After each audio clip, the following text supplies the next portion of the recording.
I'm JG Michael, and this is Parallax Views.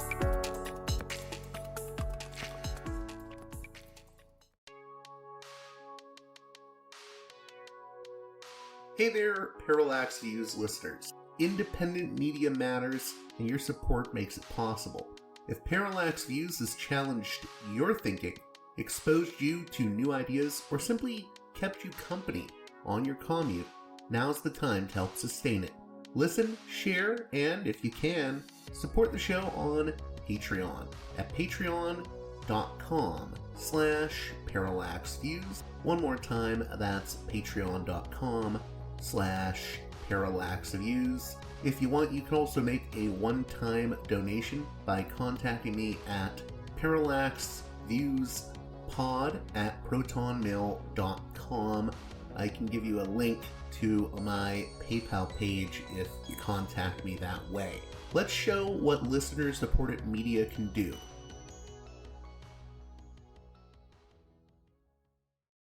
Hey there, Parallax Views listeners. Before we begin this edition of the program, I'd like to remind you that you can support my work on Patreon at patreon.com/parallaxviews. It is you, the listener, that helps to make this show possible. I only have one other sponsor. Otherwise, it is you that sponsors this show and makes it possible. So, with that being said, head on over to patreon.com/parallaxviews. Again, that's patreon.com/parallaxviews, and if you can, send me a few bucks. Also, check out my sponsor, Mike Swanson of wallstreetwindow.com. wallstreetwindow.com offers a great straight-shooting financial and trading newsletter. I've had listeners tell me that they've made return on investment from Mike's trading tips. So head on over to wallstreetwindow.com, where you can subscribe to the newsletter and receive Mike's free ebook, The Twofold Formula, the single best trading pattern I have ever used. With that out of the way, on this edition of the program, we welcome back to the show Dr. Annelle Sheline of the Quincy Institute for Responsible Statecraft, also a former State Department official who famously resigned over the Biden administration's handling of Gaza. Annelle and I will be talking about the peace talks between Israel and Hamas and why she is skeptical about these talks, or at least believes that these talks may be a facade. Find out why in the conversation to follow. With that being said, let's get right to it with Dr. Annelle Sheline.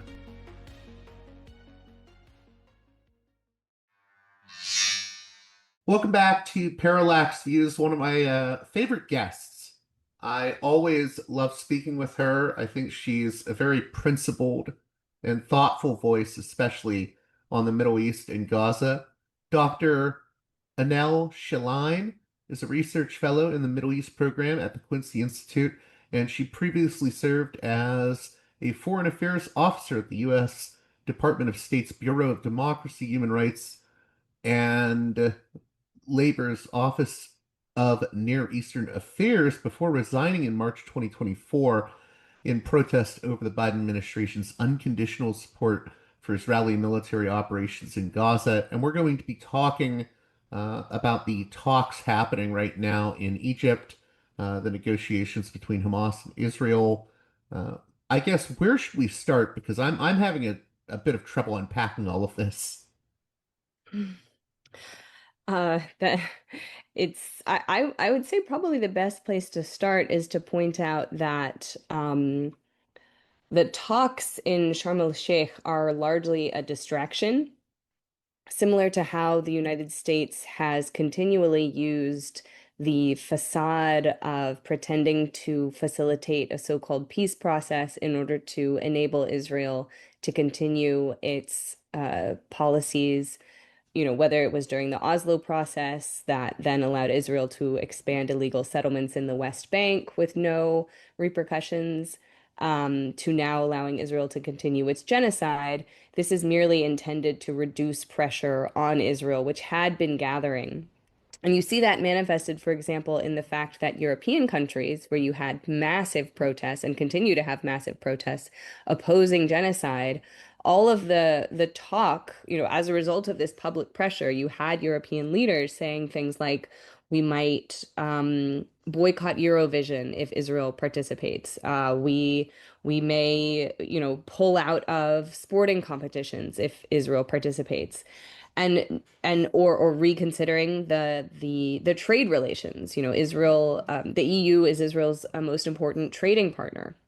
And so all of that is now on hold because the governments say we don't want to endanger these negotiations or the possibility of a ceasefire. So it's completely letting kind of removing the pressure that had been building and demanding actual accountability and an end to countries' complicity in Israel's occupation and genocide.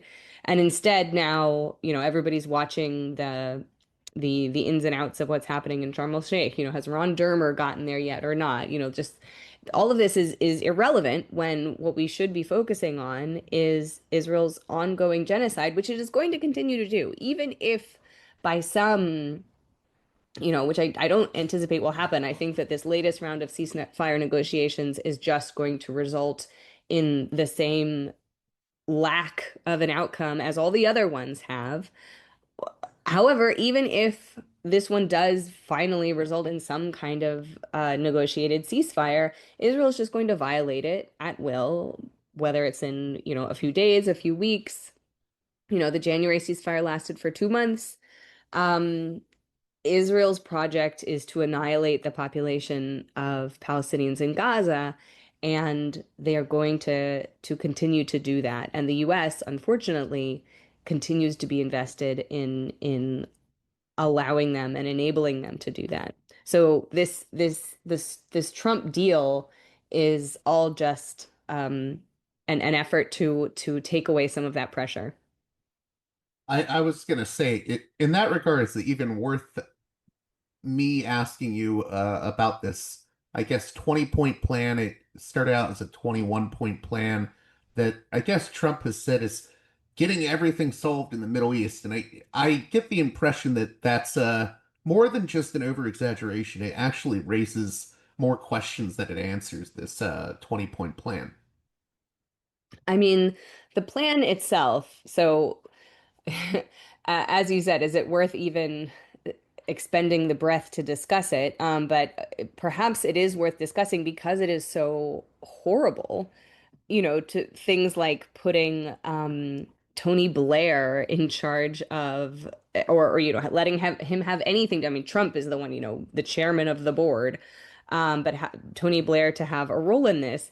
And, so part of why Blair is so objectionable. So obviously, it's not only that he was the architect of Britain's involvement in the Iraq War, in the illegal U.S. invasion of Iraq in 2003. He was often described as Bush's poodle, just willing to go along with whatever George Bush wanted.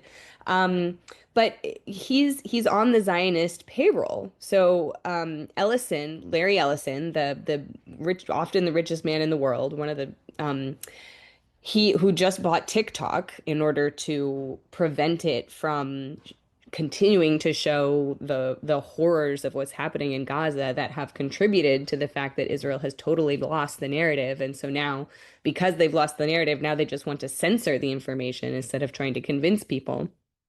Although they're also still paying people $7,000 a post to post nice things about Israel and Zionism. But Ellison invested 130 million in the Tony Blair Institute for Global Change between 2021 and 2023 and has pledged more than $200 million since then. And at the same time, after meeting Blair, while Blair was the Prime Minister of the UK, Ellison's company called Oracle has been contracted hundreds of times by the British government and earned nearly 1.5 billion in public sector revenue since 2022.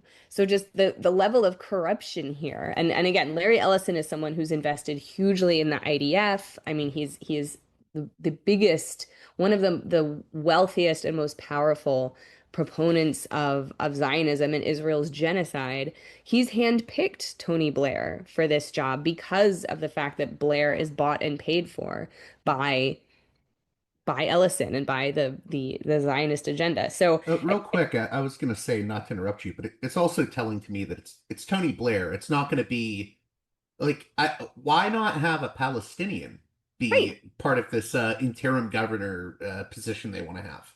exactly. Like no Palestinians were even invited to review the plan, to work on the plan. Trump was talking a lot about the fact that the, 9 Arab and Muslim majority governments were supportive of it. And as you pointed out, they were supportive of an earlier version of the plan, which included things like no annexation of the West Bank, which the current plan doesn't even mention the West Bank.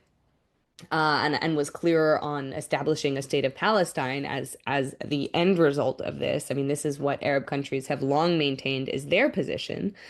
Um, the like the fact that these countries were willing to sign on to this, I think just is reflective of the extent to which the United States has, essentially owns these countries, or, these countries depend so heavily on the United States for their security. And the US has pursued a strategy of dominating the Middle East and being the most important purveyor of weapons, the largest security partner, such that these these authoritarian rulers in the Middle East owe their security and their continued rule to the United States. So, of course, they're going to sign on to whatever the United States wants, despite the fact that their own populations are demanding that they do more to stop the genocide. Um, but but but exactly, like it's just so ludicrous that someone like Tony Blair or anyone, any British or American or non-Palestinian person would be set up as like the viceroy of this, just the latest round of occupation, except that it wouldn't be Israel occupying Gaza. It would now be the United States and Britain taking responsibility for this occupation. Like in what world could any America First Trumpian voter see this as in America's interest to take this on? I was also curious. Everyone is saying now, well, the plan is saying that no one will be forced to leave Gaza, and those who wish to leave will be free to do so. But is there really any reason to believe that that will be actually held to? Right. No, there's no reason to believe that. People have mentioned that, I think because it is different than when Trump was talking about the Gaza Riviera and had signed off on just the full ethnic cleansing of Palestinians, that there would be no Palestinians left in Gaza. I think people saw the fact that there were at least words on a page saying that Palestinians would not be forced to leave, or if they did, they would be allowed to return. But right, like why would Palestinians trust that? They were told that they could return in 1948 and they were never allowed to return. Um, so, the maddening thing you hear so often from people, why don't other countries take in Palestinians? Well, that's not the question. The question is, why is Israel allowed to murder Palestinians en masse?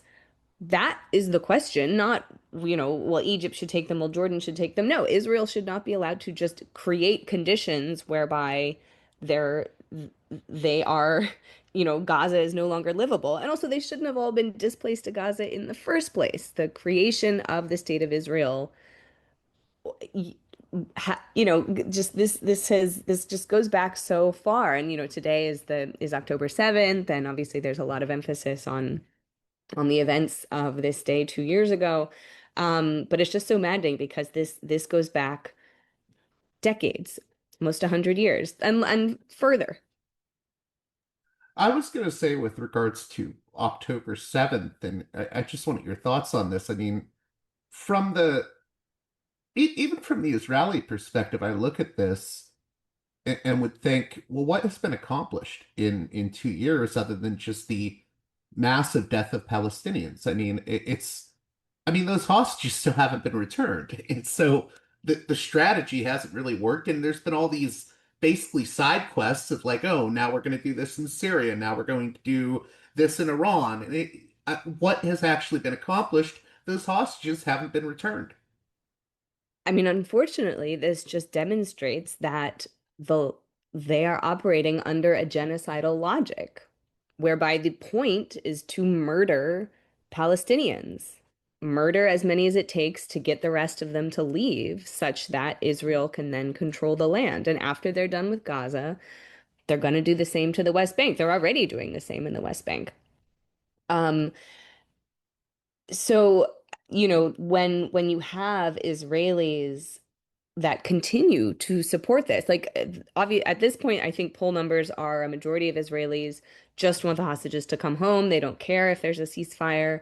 They just want the hostages home. But also, a majority of Israelis still support this policy of mass starvation and genocide in Gaza. They are not bothered by it. And so, if as is likely to happen, if Netanyahu agrees, gets the hostages out, and then goes right back to bombing, that's what the majority of Israelis continue to support. And so I think, your question of what has Israel accomplished, they're accomplishing genocide, which is their objective. And again, this remains broadly popular inside of Israel. So when you have American politicians that try to say, "Oh, the problem is Benjamin Netanyahu," or like Tom Friedman saying, it's really all about Netanyahu. No, Israeli society has been fed this radicalized extremism. And it's so maddening because there's always such an emphasis on, Palestinians have to be de-radicalized and Palestinian textbooks are the problem. And it's like, well, what about Israeli textbooks? What about this messaging that treats, that Israeli Jews are taught that essentially all Arabs, but in particular the Arabs, they don't like to say Palestinians, but that they should just be killed. Like that's how you get to peace. And so that explains also the attacks on Syria, on Iran, on Lebanon, on Yemen, on Tunisia, on Qatar, on Iraq, and because they see they've been taught that their security lies in total dominance and subjugation of the people around them. And because the United States continues to provide this unconditional support no matter what they do, that lesson has only been further reinforced. It's interesting that you mentioned the sort of extreme ideas coming out of Israel. I was talking yesterday to the Israeli dissident Ori Goldberg, and he sort of lamented the fact that, Israel and its body politics has been sort of Alex Jonesified at this point. Everything is just, oh, everything's a Qatari psyop. It's all a psyop by the Iranians and the Qataris to make you talk about dead Gazan babies. And now we're seeing that seep into the American discourse. We just saw that with Van Jones, Thomas Friedman, and Bill Maher. And it's like a version of. I mean, it mirrors like actual anti-Semitic conspiracy theories, like the protocols, but now they're doing it to Qataris and Iranians. Everything's just like a woke Muslim conspiracy. I mean, it's bizarre to see this level of sort of grand conspiracy narrative thrown around by people who are supposed to be considered serious folk. Well, Ori Goldberg is a hero, and I so admire the ways that he tries to stand up to that, and very, very much respect and appreciate Ori. But yeah, and I remember, that this narrative, as you said, is also fairly prevalent in the US, this idea. I mean, I remember, as of a year and a half ago when the protest movement, was really getting going on college campuses and people saying like, well, it's just like Iranian propaganda. And it's like, why does that make more sense than just American young people are repulsed by the mass murder of innocent people and children? Like, doesn't doesn't that make more sense? Like, you think it has to come from like Iran is manipulating us? Like, no, clearly what's happening here is Americans, a majority of Americans, oppose genocide and certainly don't want to pay for it. Um, and right, I mean, like the I think the Van Jones thing was both horrifying, but also the backlash that he has gotten, I do think just shows that while it was once acceptable to make a dead Palestinian baby the butt of a joke, and in that, I mean, what's horrifying is in that room at that moment, the audience laughed, and that so that it but the reaction he's gotten subsequently from much of the rest of the country, or from um certainly the online space, has made clear that that is not acceptable. And so hopefully that is moving the needle, and such that someone trying who thinks that kind of the dehumanization of Palestinians, and to turn their suffering into a punchline, would understand that that is no longer acceptable. I hope it made sense what I was saying too when I was saying it, to me it's like a it's just as racist to say, oh, all of this is an evil Islamist plot to brainwash our children, as it would be like to say, oh, all Jews are responsible for what Israel does. It's the same type of dynamic at play, and these conspiracy theories are just removed from reality. Certainly. I mean, and I'll sort of use that to talk about the fact that I you was going to say too, it's also extremely racist, all of this, but yeah, go right. on. Right. I mean, it is all extremely racist.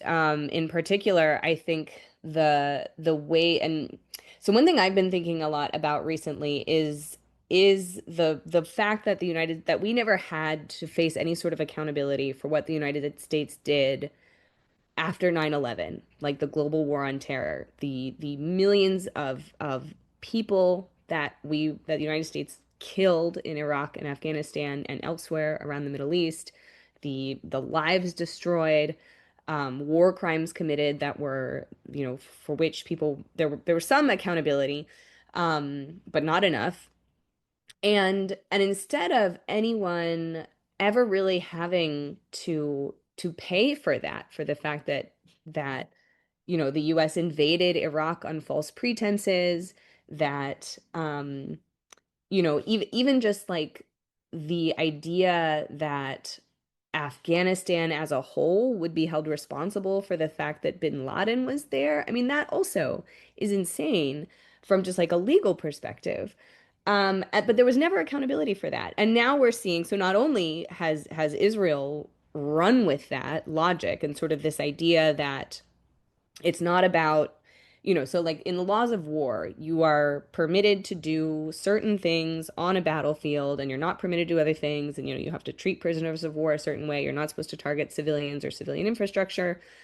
But then when you have law change in the way that it was changed by the Bush administration and the Obama administration after 9/11, such that it's no longer about sort of a place where war is happening and how the rules that govern that, but that terrorism, it becomes invested in like a person, like you are a terrorist, and so we have the right to go after you no matter where you are.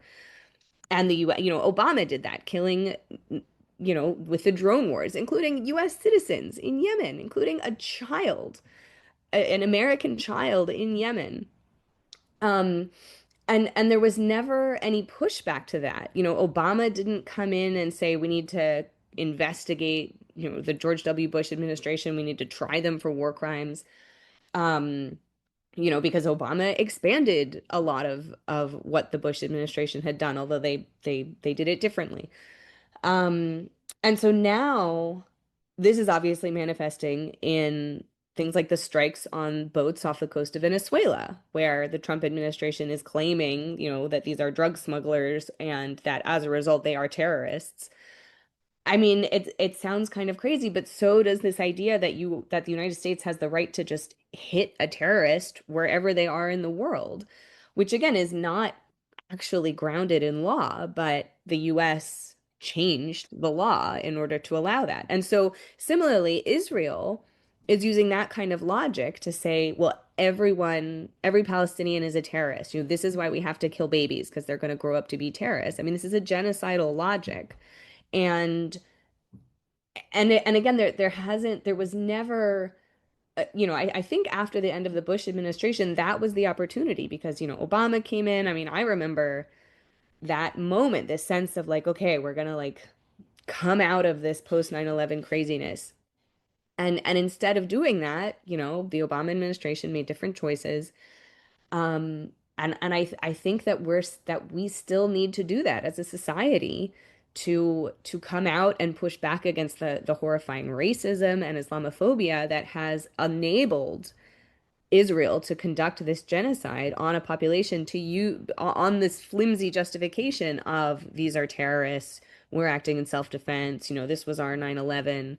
Um, and Americans were just sort of primed for, we have to support Israel, they went through such a horrifying experience.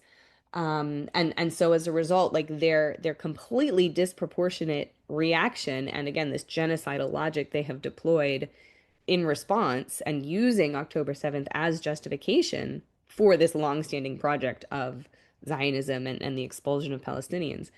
Um, it just, I feel like we wouldn't be here right now if as Americans we had actually insisted that there needed to be accountability for the crimes and the misuse of the law that we accepted after 9/11. I was going to say not even just with Israel, but I think the global war on terror we're seeing it come home now, even with you don't have to comment on this necessarily, but even with what ICE is doing now, I think Really? the war is being brought home, and we're seeing massive domestic repression, and I do think all of this is connected. Exactly. Exactly. And that it's, the not only going after, people, whether it's Mahmoud Khalil or Rumeysa Ozturk or Badr Khan Suri, like the students who were advocating on behalf of Palestine, or weren't even advocating, honestly. Like the Georgetown postdoc wasn't even really involved in advocacy, and yet he was still locked up. Um, and luckily, so far, we have seen the American legal system reject those efforts to prosecute people for the using their First Amendment rights. Um, but we're not seeing that when it comes to this mass detention of some of whom are not immigrants. I mean, some of these are American citizens. Um, and yeah, it is, I think, just prelude to what else is coming. I also wanted to ask you, I see a lot of people, and I've even had guests that have made hay out of this. People will say to me, well, the Gulf monarchies no longer see Iran as their biggest threat. They see Israel as being the destabilizing force. And I also see people making hay of this reporting from Axios that Trump was frustrated with Netanyahu in recent talks and basically said, well, why can't you just take the win? Why are you always so negative? I see a lot of people making a big deal out of this, but as someone who was inside the State Department, I'm wondering what you make of these bits of reporting that claim the tide is turning, because I remember when Biden was in office, people were saying, "Oh, Biden, this is the last straw. He's fed up with Netanyahu," but then nothing would change. Totally. Yeah. And Axios and Barack Ravid have long been the biggest source, I think, of that kind of reporting. Like, oh, Biden/Trump are really frustrated now. He's really gonna read Netanyahu the Riot Act.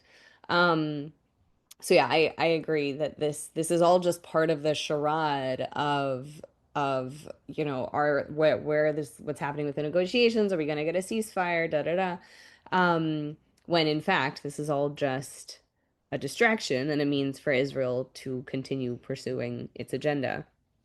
Um, it's just it's it's especially horrifying to think that there are people in Gaza who are desperately hanging on to the hope that the bombs will stop falling, aid will get in.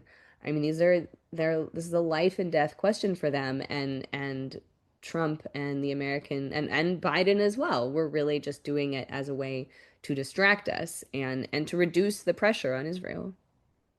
I also mentioned the Gulf states there. Do you think there's any truth to that, or do you think people are making too much of that?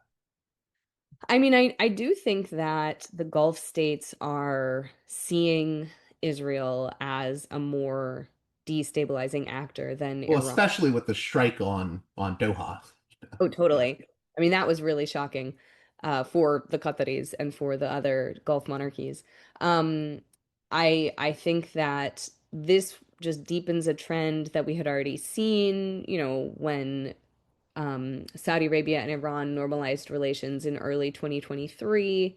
Um, I think that there had been some willingness among the Gulf states to cool down the level of tensions with Iran, and instead to just figure out kind of a modus vivendi. But I don't think that that's necessarily going to translate into these countries then, you know, ending their diplomatic relations with Israel, ending whether it's a normalization agreement like the UAE has or sort of under the table relations like Saudi Arabia has with Israel. Um, they're interested in preserving their own rule. And I think now that the US has offered, big assurances to Qatar that there's no way that'll ever happen again. I don't know if the Qataris believe them. I don't believe them. But I think, the Gulf countries are worried about their own survival and they're not that concerned about Palestinians. There's just one or two more questions I wanted to ask you. I wanted to ask you about, I see a lot of renewed talk now about the Palestinian Authority and how they will come into play in Gaza. And I think what gets left out in a lot of the mainstream coverage, and you can correct me if you think I'm off base about this, but a lot of Palestinians, I think, have the view that the Palestinian Authority is hopelessly corrupt and even a collaborator. So I don't know how the Palestinian Authority will have legitimacy with Palestinians. And this just seems like it's an ignored point in all of the discourse around the PA. No, you're certainly right. I mean, the Palestinian Authority has since Oslo operated as kind of the direct um, security guarantor in the West Bank on Israel's behalf. So instead of Israelis, I mean, certainly there's also the presence of Israelis in the West Bank, Israel, the IDF, but also the Palestinian Authority locking people up, implementing the various mechanisms of Israeli occupation. And you're right, they are totally delegitimized, and Abbas is seen as hopelessly corrupt, as you said, and also just solely preoccupied with his own power, even though he's extremely old. And I think a lot of people are probably just hoping that mortality will eventually allow for some kind of shakeup in the Palestinian Authority. Excuse me. So the question then is, why does Israel continue to see the PA as such a threat? They've insisted they don't want any role for the PA in any sort of future governance. They don't want, I was at Israel's request that the US disinvited PA officials from attending the UN General Assembly. My understanding is that's because the Palestinian Authority was supposed to be this kernel of a state that coming out of Oslo would eventually govern a future state of Palestine. And so from Netanyahu's perspective, he's much more interested in having Hamas be the power, the ostensible power on the other side of the negotiating table, because he can say, look, I'm working with terrorists here, I can't be responsible, to blow up Hamas negotiators is still somehow seen as legitimate, whereas blowing up the Palestinian Authority would be a little bit harder to explain. They have renounced violence, they are not terrorists. But as you said, they're also completely illegitimate in the eyes of their own population, so they don't really pose that much of a threat. But I think it's the idea of any sort of legitimate, any sort of future PA that could be more legitimate. If someone like Marwan Barghouti, for example, were ever to be released, who I doubt will ever be released alive. For my audience, can you explain why his name comes up so often for people? So, Marwan Barghouti is someone who, who's a Palestinian held in jail by the Israelis, who has emerged as something like a Nelson Mandela figure. Not unlike Mandela, he was involved in some acts of violence, subsequently renounced violence. But from the Israeli perspective, is a terrorist, but it's similar to how Nelson Mandela was viewed as a terrorist by apartheid South Africa. Um, but it is very much seen as a unifying figure, someone who would have the credibility on the ground to potentially lead some kind of interim government and unify these different Palestinian factions. Um, no one's perfect. Nelson Mandela wasn't perfect. It's sometimes a little frustrating when you hear people talk about, post-apartheid South Africa as a model for kind of this future, like one state, because I mean, post-apartheid South Africa is has so many problems. And again, there's still horrific inequality whereby white South Africans continue to hold on to vast amounts of the resources, even though, they're now being treated as refugees by the Trump administration. Um, so while I hope that, obviously a post-apartheid South Africa is a better set of circumstances than apartheid South Africa, for the majority of South Africans. But I also worry a little bit that some of the ways that the sources of inequality inherent in apartheid were allowed to continue, I think should be a model if there ever is a true move towards a one state reality where you would have equal rights for everyone in historic Palestine. That's actually going to be a lead into the last thing I wanted to talk with you about, if you have a moment here. First, I wanted to say I'm really actually surprised at the moment we're in with regards to how the public views all of this. Like 10 years ago or 15 years ago, or even when I was in, I was talking about the issue of Palestinians and their plight even in like middle school, and everyone thought I was crazy for it. But now we see like Jon Stewart interviewing Peter Beinart. Um, we see major A-list actors and actresses, most recently Jennifer Lawrence, calling what's happening in Gaza a genocide. Javier Bardem. We have both Republicans and Democrats that are sort of bucking the trend of unconditional support to Israel, whether you're talking about Thomas Massey and Marjorie Taylor Greene are figures on the progressive end of the political spectrum. And I do feel like something is changing. And it's interesting, you mentioned the one state solution. And, I've had people that are apolitical say to me, uh, it's almost like Israel already has a one state. Ian Lustig has called it the one state reality. I mean, Israel does control everything from the river to the sea, and they refuse to define their borders. Uh, to which I've brought that point up to, rather apolitical people, and they'll say, then why are we paying to defend Israel? It's not our problem then. It's a policing problem for them if they don't want to define their borders and if they don't want to make a peace. And I think it is getting to the point where Americans are starting to think more about, well, why should the aid be unconditional if they won't define their borders, if they won't do this, if they won't meet this demand, etc. Can you speak to that? Do you think there is a changing of the tide? I hope I wasn't too drawn out in explaining my thoughts there. Yeah, I mean, I certainly think Israel has lost the narrative, and that's why they're interested in now just gaining control of the various media systems in order to censor the information getting out, whether it's the purchase of TikTok by Larry Ellison, the buyout of CBS, and installation of Bringing in Barry Weiss. Ugh. right. I mean, the my colleague Nick Cleveland Stout, who did the reporting on the fact that Israel pays influencers $7,000 a post to say nice things about Israel and Zionism. They've lost the narrative, and now they're just trying to to prevent information, and they're systematically murdering journalists inside of Gaza. So we're not seeing as many horrors coming out because there are very few journalists left. Um, so I mean, the question of certainly, I think a lot of the tide has turned as far as the majority of Americans wondering why on earth do we continue to provide this unconditional, massive amounts of money to Israel, $30 billion over the past 2 years. I was going to say, even I've seen recent polling of Jewish Americans who are much more divided now on this. Exactly. Exactly.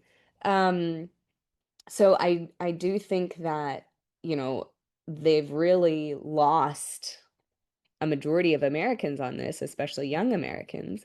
And that's part of why Netanyahu and his government, I think, are going as hard as they can now while they still have this unconditional US support.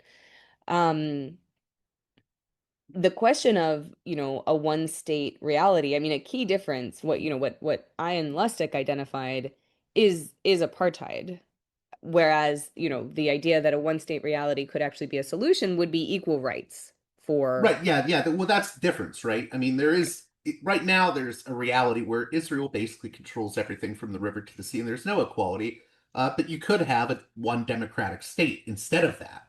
Exactly. And the question is how do we get to that? Right now there's no Israeli politician that's even talking about that. But I think the way we get there is for Israel to realize that it is a pariah state, that other countries are not going to maintain trade relations. They're not going to allow Israelis to travel without having to answer questions about, when was your IDF service, or did you likely commit war crimes during your IDF service? I mean, the big question here is the United States. As long as the US continues to provide this unconditional support, Israel has no incentive to change its behavior. I know I have to let you get going, but do you have any final thoughts? What do you want my listeners to get out of this particular conversation? I know it's an emotional one for you and myself and others who've been just bearing witness to all of this. Yeah, I mean, I would say that it is significant that we do see really the tide shifting. And I think it is now a question of American politicians changing. And so continuing to call your representatives, supporting things like the Block the Bombs Act, making clear that as an American, you do not want to be represented by someone who continues to vote for more money and more weapons to go to Israel. And that you expect your representatives to no longer support Israel unconditionally. I mean, we as Americans bear such a huge responsibility for this because Israel could not do this without US support. Thank you so much, Annelle, for coming back on Parallax Views. I always appreciate it, and my listeners do as well.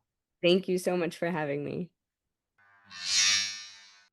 A special thanks to my $10 and above tier supporters on Patreon who make this show possible with their generous donations. Producers credits shout out to those supporters: Aaron, Jeremy, Matt, Big Bob's Beepers, James, Enoch, David, Sadad, Tristan, Bob, Eva, Miriam, West Bank Robbery Pod, B. Lund, Transnatural Perspectives Podcast, Dan, Nick, Elliot, Fabian, Tom, Arlen, Bo, Spartacus, James, G, Jamie, Will, JC, WV, Sutra, Orc, Catherine, Darko, Nathan, Holland, Dan, Mark, Chase, Olm, Gary, Emilia, Nick, Brace, Michael, and Brian. Please join those listeners in supporting me at the $10 and above tier of my Patreon page, patreon.com/parallaxviews, if you'd like your very own producer's credit on each and every edition of the program. Until next time, you've been listening to Parallax Views with Parallax Views. To Parallax Views with Parallax Views. The way out is not simply to say, don't do it, just to prohibit. It's nothing else.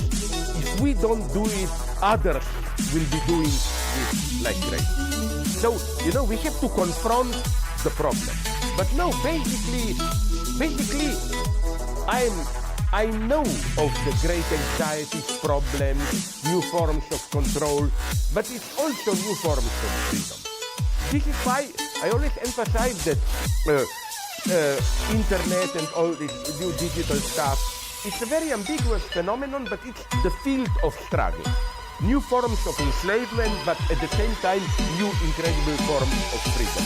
We have to accept the fight with no nostalgia for old, allegedly more authentic communities or whatever. I'm not afraid. I'm not afraid. I'm not afraid.